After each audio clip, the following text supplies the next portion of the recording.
Bonjour à toutes et à tous et bienvenue chez Guitar Practice, cours de guitare, solfège et théorie musicale. Je vous propose de voir avec moi comment aborder méthodiquement l'étude d'un morceau.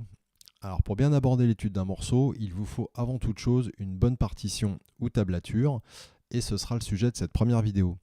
Dans la vidéo suivante, nous verrons à partir d'un exemple, Thunderstruck d'ACDC, comment mettre en place un programme de pratique efficace dès lors qu'on a une bonne partition. Alors pourquoi se constituer une bonne partition ? Eh bien parce que cette partition, ce sera votre aide-mémoire sur lequel non seulement sera écrite la musique, mais aussi vos éventuelles annotations personnelles. Vous pourrez y indiquer par exemple des doigtés particuliers, des informations sur vos presets de son, des warnings pour les passages sur lesquels vous avez des difficultés, etc. En plus de cela, vous serez bien content d'avoir une bonne partition, bien annotée, si vous reprenez votre morceau quelques mois après l'avoir mis de côté et que vous avez tout oublié. Vous gagnerez alors un temps précieux. Le problème qui va se poser à vous, c'est que malheureusement, on trouve plus de partitions approximatives que de très bonnes partitions, même parmi les éditions papier. Et suivant votre niveau, ça ne va pas être forcément évident pour vous de juger de la justesse de votre partition et de la corriger. Alors, comment faire pour limiter la casse et bricoler vous-même la meilleure partition qui soit si vous n'avez pas la possibilité ou l'envie de débourser de l'argent pour prendre des cours avec un bon professeur ?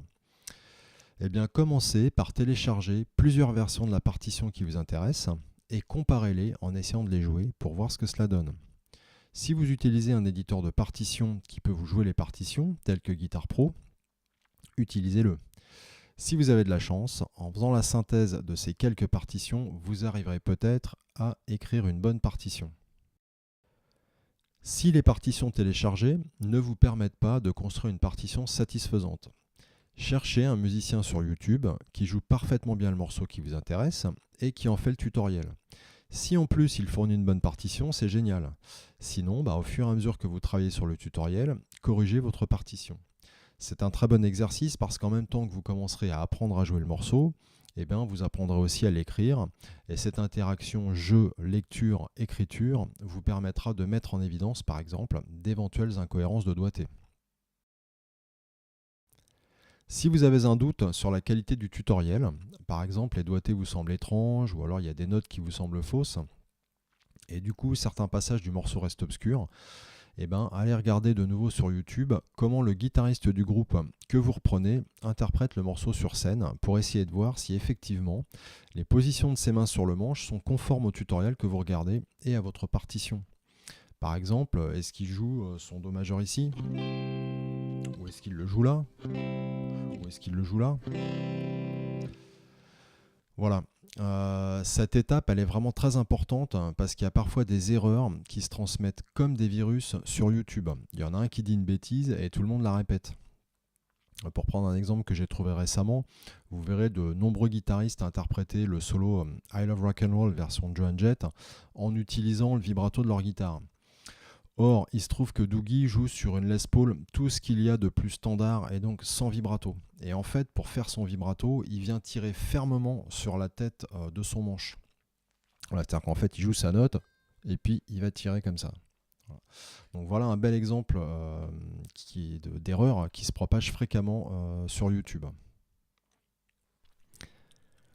Si vous ne trouvez strictement rien sur le morceau que vous cherchez à jouer, c'est une très bonne occasion de faire fonctionner à fond votre oreille. Écoutez attentivement le morceau au ralenti, la plupart des lecteurs MP3 gratuits permettent de le faire, et essayez d'écrire vous-même votre partition de A à Z. Alors je viens de parler de MP3, mais évidemment si vous avez accès à des formats de meilleure qualité, c'est mieux pour une écoute attentive au ralenti. Et au risque de passer pour un vieux con de 50 balais, dans les années 70-80, à l'époque où les partitions étaient plutôt rares et chères, et où YouTube n'existait pas, on usait les bandes magnétiques des cassettes audio en écoutant en boucle nos guitaristes préférés pour écrire nos partitions. On passait notre temps à revenir en arrière de quelques secondes sur les morceaux pour bien entendre les notes, les écrire, jusqu'à parfois détruire purement et simplement les bandes magnétiques des cassettes.